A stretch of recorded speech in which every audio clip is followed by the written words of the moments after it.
also want to thank for his incredible work, Special Counsel David Nachman.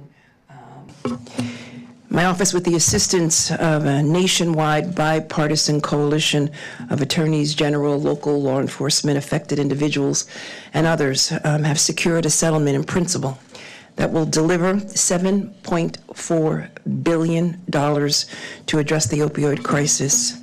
That's $7.4 billion.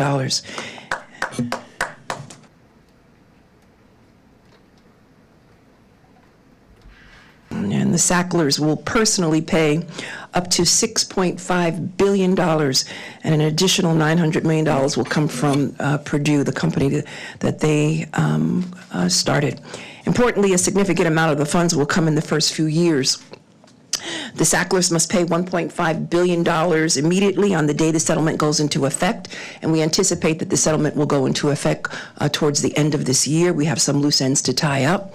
And a year later, they must pay $500 million, with an additional $500 million in the second year and $400 million in the third year. It is by far the single largest settlement my office has secured, as we have pursued those responsible for sparking waves of addiction and death and destruction all throughout the state of New York.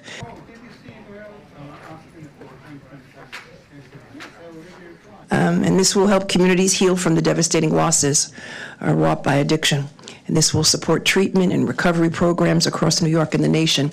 This will engage in, we will provide educational programs to talk about the dangers of drug addiction, recovery beds, a wide range of sources will be funded as a result of this historic settlement.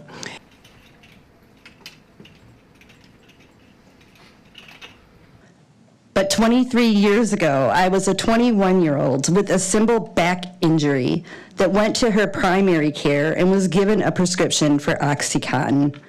I was not given any education or information about how addictive and powerful that opioid was. I never knew that for the next 23 years, my life, everything I did would be affected by the small action of taking a pill.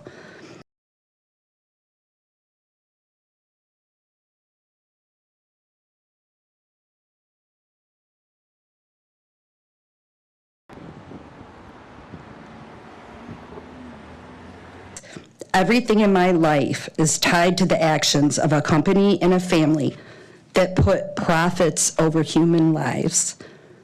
But I was the lucky one. I survived. So many in my generation who were prescribed OxyContin never got a chance to grow old. Those people left behind families, children, parents, friends, coworkers, and communities.